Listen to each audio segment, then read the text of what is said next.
The following is a Comfortably Zoned Radio Network production. Thank you, Tally Olson. We are back. Bronx Roots. David Hubler, Michael Preminger, and me, Ralph Tyko, the weak link of it all. No. How are you, everybody? How are you, David? How are you, Michael? I'm fine, thank you. I'm Good. fine. I'm a little sore. I've been taking ballet lessons, and my knees hurt Really? a bit. Well, it's embarrassing putting on tights at my age, but I'll get past it. It shouldn't be, David. I've seen pictures. You know, you're selling yourself short. Michael, I'm not doing ballet. I'm not doing ballet. No, I said Michael rather than David. Don't sell yourself short, young man. Well, that could be. It could be. But I like lifting. You know, these. Well, I don't want to get in trouble now, but you know, you lift people in ballet, and I've always been a lifter. If there's one thing you could say about me that I'm proud of, anyway. Where do you take these courses? Seriously.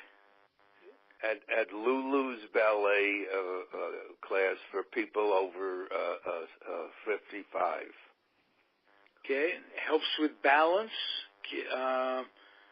No, it helps you me young? meet single women actually who wear. I'm fooling around. Oh. Yeah. The Lulu. I started to think when you said Lulu. That did it.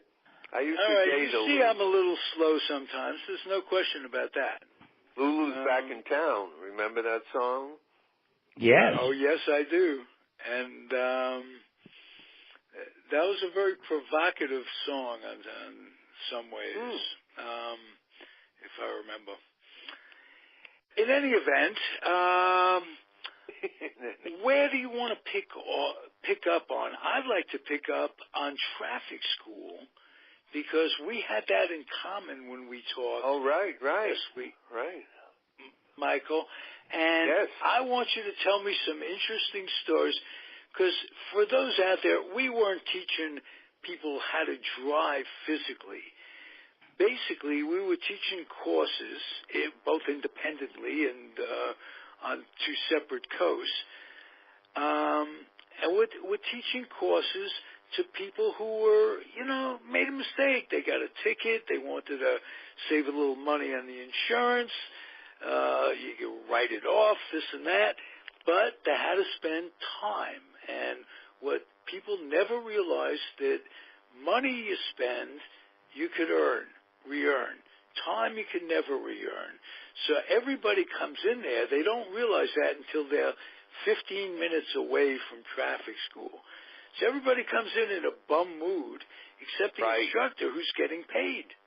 And he's just to show films, to chat. It's a terrific gig. So tell me some traffic school stories that we might enjoy. Well, I always felt that I had a talk show, but instead of with 2 or 3 guests, I would have 30 to 40. Right. And I would just, I'm not going to tell. Well, I just had a great time, and not so much talking about traffic, but just meeting people, and I had, for instance, there was a guy who played accordion. And I said, well, do you have it? And he said, it's in my car. I said, well, go get it.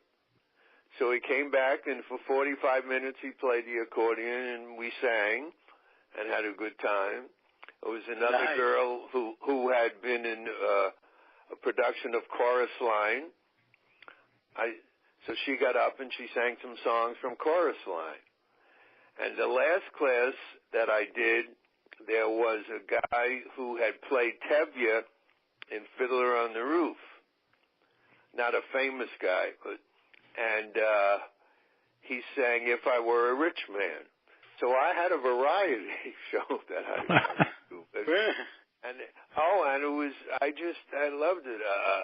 I remember one guy, I said, "You're very smart. What are you, a rocket scientist?" And he went, "Yes."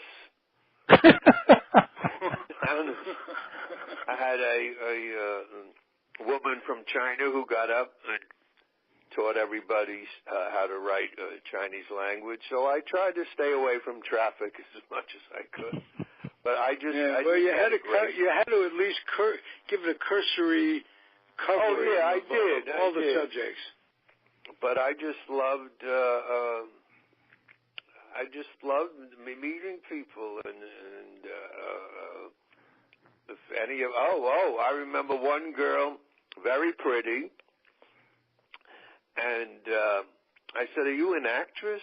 And she hesitated and she said, "Well, sort of." And I realized immediately what she was talking about. She was in porn films. Right. So I had another girl who was in the class. You ready for this? With her mother, and they both did adult films. The daughter and the mother. So it's good to keep family together like yes. this, I think. But I'm not kidding. They were both the mother, and she was so proud of her daughter. It was the most bizarre thing. "Oh, my daughter's very good." Oh, that's nice. Well, she didn't volunteer to get up and do any of her act? Well, that, thank goodness, no. Oh. No. You have to know the old adage, the family that sticks together stays together. Yeah. That's right. I had preachers who got up there. But the nicest thing is I think I mentioned last week, and I have it on my bulletin board. One lady said to me, "You're a people connector," and it was great because I really I liked getting everybody sort of knew each other. Of course, the class ended at 4:00, and you started to fill out the things they needed to fill out by 20 to 4. Then the fun part was over because once in a while I would have somebody who get up and said, "You know how lucky we are to have Mike as an instructor," and I'd get applause because some of these people have been in other people's classes, and it was pretty boring and excruciing for 8 hours. Oh, yeah. But at the end, did you ever have returnees? I worked in different venues, They set up in bowling alleys and this, that. Oh, I worked at bowling alleys. I mean, the places, you're right. I could have looked at it like, is this where my career is? I'm in a bowling alley somewhere in Anaheim. And all bowling alleys pretty much smell the same. Like old shoes. Like old shoes. Like old shoes, exactly. So that wasn't a big thrill. But I'll tell you a story. It's September 02, September 11th, 02. And what I would do, I live in the Bay Area, and I would go, I have a camper van that I lived out of. I don't anymore, but in those days I was living out of a camper van, and I would go to wherever I was going in Northern California. I would go the night before and wake up in the parking lot of where I was. So I wake up, I used to say, "Wake up where you are," that kind of thing. So I wake up, didn't listen to the radio or anything. I get into the class, setting up, and there's a very small number of people coming in. I didn't realize that 9/11 was going on. Oh, my God. Right next door, and 13 people show up, 13, 14 people, something like that. And they show up, and they're all in shock, and they're telling me about what's happening. And it was right next door to the venue, whatever it was, to set up. there was a bar that was opening up, and they had, you go in there on the breaks and you see what's happening, plane hit in, this, that, and the other thing. But my point is, my goal that day was to get the 8 hours in and get paid. That, go through it, you got to be somewhere, we're all shook up, and to give them a class and to, keep updated and all that stuff. So I befriend, we're all like a little group now, scary as shit. Right. I befriend a guy who is, I don't know what brand of Palestinian or Lebanese or this, that. Anyway, he's a Jewish guy and his wife is Lebanese or an Arab of some sort, Palestinian, whatever. And they have enough service in the world raising kids in a mixed marriage in any event. And this is living in Sacramento. I don't know, go to the map, it's like Oklahoma with sunshine. So they have enough problems, and now he's going over the possible ramifications of the backlash of what he's going to experience. He's going on. He's in shock, we're all kind of in shock. But I remember his glazed over look, and who knows how people responded to his plight and their plight, but that's one of my memories of traffic school. Yeah, I remember one of my memories of the 9/11 was I was working in Arlington, Virginia, and we were up on the 10th or 11th floor, and not only did we know what was going on from the TV, but if you looked out the window, the stream of cars heading away from the district. Oh, wow. It was like the Okies in Grapes of Wrath. There was this steady stream of cars just moving out. And then, of course, personally, I know a couple of people who were actually in the Pentagon at the time of the plane hit it. And in Manhattan, a good friend of ours down here, his son just barely missed being in the building because he was told to go to another office that morning.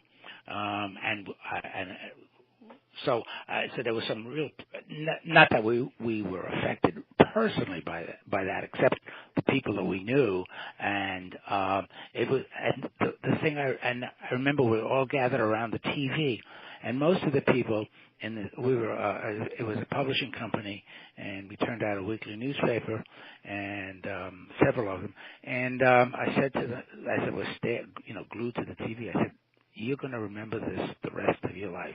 This is your Kennedy assassination moment. You will never forget where you were. And, they sort of looked at me like I was a little nuts, but I know that's the truth because things like that, these cataclysmic episodes, stick with you forever. No question. Oh, yeah. No question. I remember Kennedy, where exactly I was sitting in high school, where in the room I was sitting, when somebody came in and told us what happened. I looked back at my friend Joel Zucker. In back of me, we were in alphabetical order, and our eyes just met like, holy shit. Yeah. Well, I was in Manhattan. It was my first job out of college. I know I'm a couple of years older than you, Ralph. I don't look it. Well, I was in high school for 4 years. but I have friends that made a career out of high school, but I remember first thing when it happened, a number of the young women in the class, all ran out to go to church. They were just absolutely, And then I looked out on the street, and I swear there wasn't a car this is Midtown Manhattan. There wasn't a car or a person on the street. It was like a scene from one of these disaster films. and it was just unbelievable. Yeah. I was in Then my to think college that dorm all room. of it was somewhat premeditated. Do you buy into any of that, David? No, I mean, I think he acted alone. I think there were a lot of circumstances. I tell you what I did do, though. When I was freelancing, I got an assignment from a fellow I know, and he was writing a book on the assassination and the Warren Commission. Well, And no, I'm sorry. I what? Wasn't as clear. I'm talking about. Did the United States have knowledge of 9/11? Did buildings implode? I have no idea. I mean, okay. Okay. No, I don't. A lot of stuff has come and gone. A lot of things that were so disturbing, so very disturbing. The amount of fraud that took place. People trying to rip off identities and skip town and make like they were dead. There were hundreds and hundreds of cases.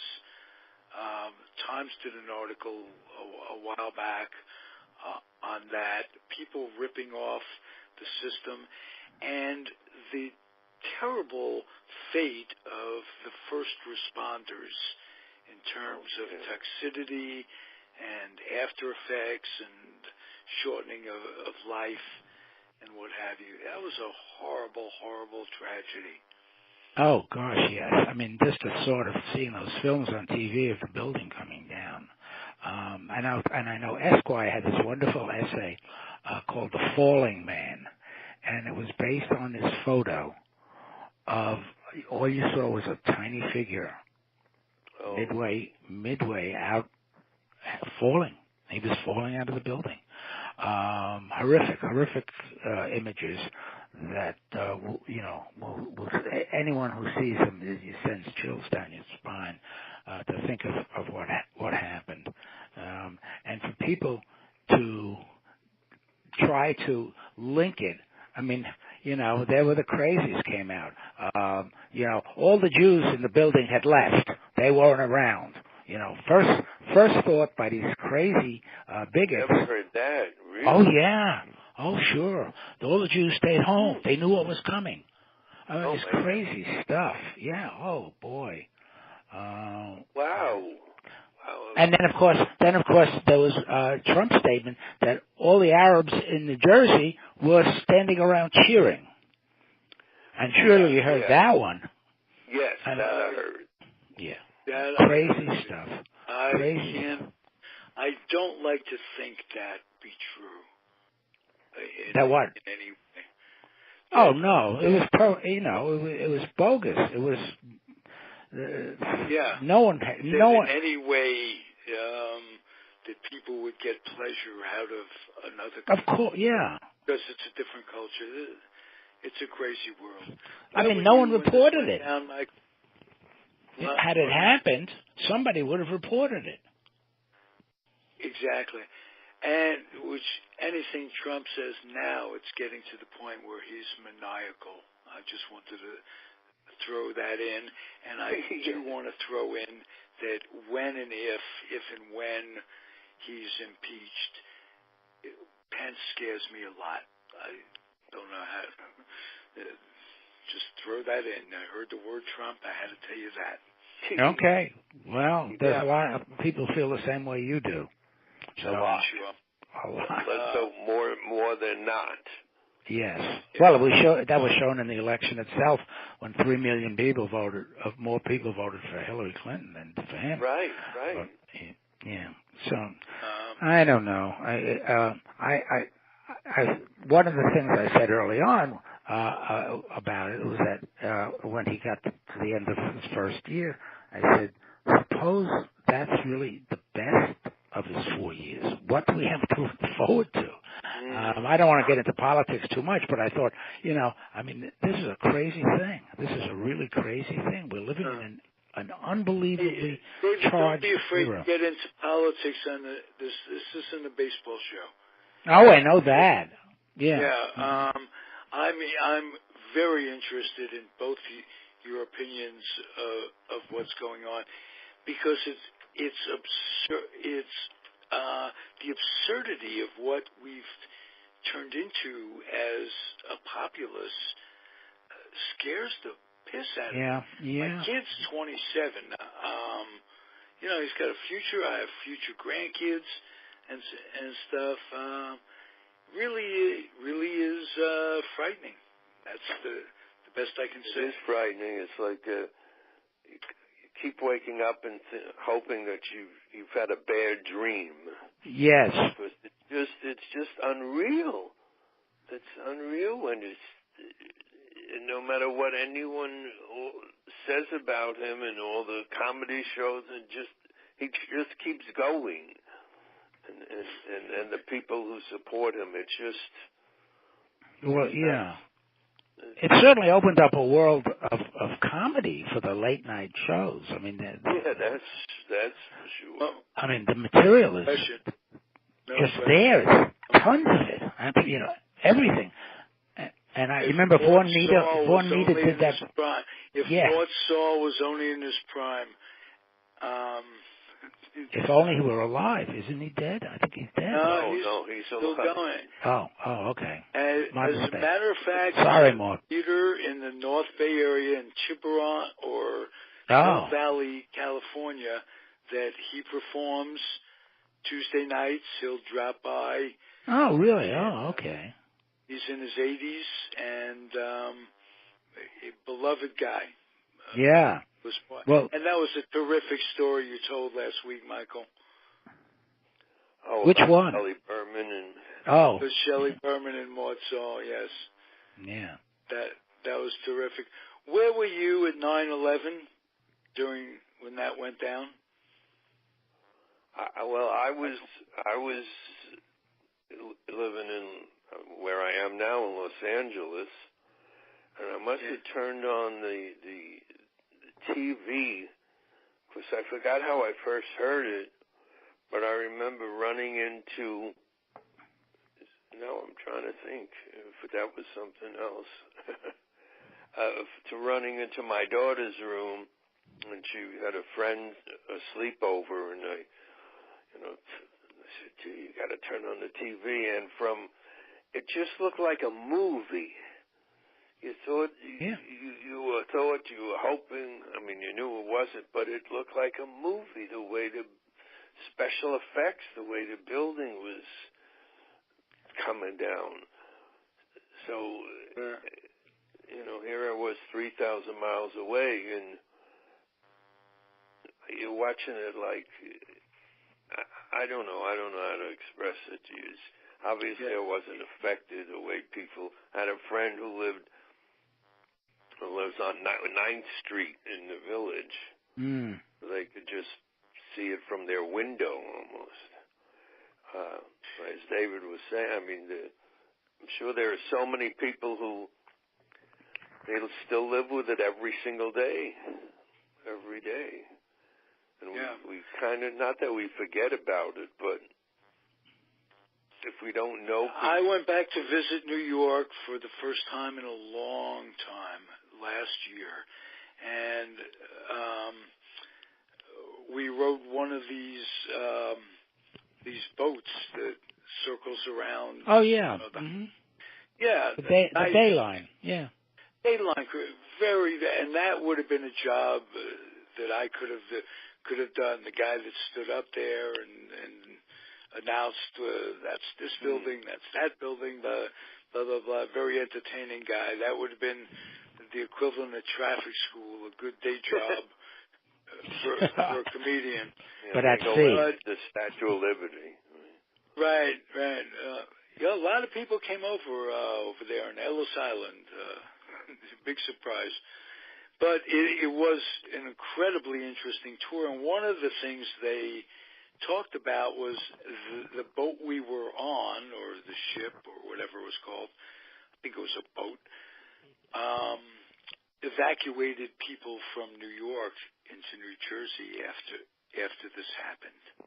Oh, interesting. So, I didn't, and that was really that brought it home. I hadn't been back to New York since one time since 9/11, early on. But that brought it home a little bit. You don't forget everything is, and go walking around New York, you pass a fire station, and you see memorials. Yes, I bet. The plaques. This guy Joe Jones gave his life, and what have you. Did you go down to what do they call it? No, we didn't. We were there for just we picked out certain things that we did, and certain things we didn't. That was one of the things. What do they call it? .0 or something like that. Yeah, I went down there a few years ago. When was I in New York? Like in 2014. I don't think the new building had opened yet, but I know I went down to that area. And what did you think? I mean, how did you react? You just what's strange is I don't know. You're looking at a new building as if nothing had been there before, and it's a nice new building, but then you realize what happened. So it's still disbelief. It's still disbelief that happened. And I think I would have had a tough time with it. I get emotional, even when I see the films today.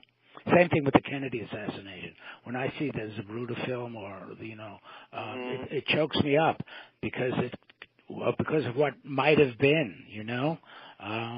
The great promise. Exactly. And when you think, going back to the Kennedy assassination, we a few years later we were living abroad in England, and Robert Kennedy was assassinated while we were abroad. So was Martin Luther King, and at the same time we were ready to put a man on the moon. So of course the British could not understand how this crazy country that's going around assassinating its leaders could at the same time have this, the technical sophistication to put a man on the moon, which everyone in Britain watched. I mean, I remember watching it on the TV and feeling very proud. And that feeling does not exist anymore. The promise of the Kennedy, no matter what you say about Kennedy and there are people who will disagree with his politics, but the man and his wife, they exuded confidence, youthfulness. Youthfulness, yes. Yeah. And it's a bit of a cliche these days, but it was true. I mean, wherever they went, they were the United States. We don't have that anymore. We hide these guys. We try to keep them away from the press as much as possible. Kennedy enjoyed the repartee with the press, it's a whole different ballgame. Didn't Obama? I mean, he was very open. Yeah, he was a little wary. They're all wary of the press. This guy isn't a typical politician. No. I like to think a typical politician was a guy like Keating, who was a left-wing Republican, a middle-of-the-road kind of guy, where there was no polarization like we have today. Yeah, well, Jacob Javits was the same way. He was another Republican, and people really loved him. There was it was tough for a Democrat to beat Javits or Keating until Robert Kennedy came along in New York State. And then Hillary Clinton herself did the same thing, was able to win a Senate seat from New York. But, I once said to a friend, I said, we had 8 years of George W. Bush, who was already being ranked by historians among the bottom feeders of the presidency. And most of the time, historians wait at least 30 years or so to make a judgment. Here they were already making the judgment. And I said, at one point I had hoped that George W. Bush would be the worst president of the 21st century. Why? Because I didn't imagine there could be anybody worse, and I was hoping that would never happen. And it only took the Republicans 8 years to find someone who was worse. You have to give them a lot of credit. Yeah, that's a record we thought would stand forever. Yes, like forever. Maggio's 50 Exactly. Yep. Street. Yeah. 8 years, boom. Broken. Worse. Yes. Amazing. And broke it by such a substantial amount right. that this one will never be broken. Barry Bonds likes statistics. Give him a break. Give us all a break. Hey, listen, guys. Wonderful chatting. We'll do it again next week. We'll be a little more well organized. I promise you that. I thought we were going to start to take calls from listeners about their car problems. I thought that, their car problems. Yeah, how to fix, transmissions and things like that. Sure. Right up my alley. Yes. Right. What you need? Need a light bulb changed? Honey, the light bulb went off. Right. All right, guys. Be well. We'll talk Okay. next week. Zeiggesund, everybody. If you enjoy our offerings, or even if you don't, hey, what do I know? Do me a favor. Do me a real solid. Box up some lightly used children's books. Take them to your local Head Start program where kids can be exposed to reading, where they can become school ready, where they can develop a passion, where they can get their noses out of computers and devices, because they are clearly our future. So that'd be a nice thing to do. We'll be back next week. Thanks again, gentlemen. Bye. Yep. Bye-bye. Bye.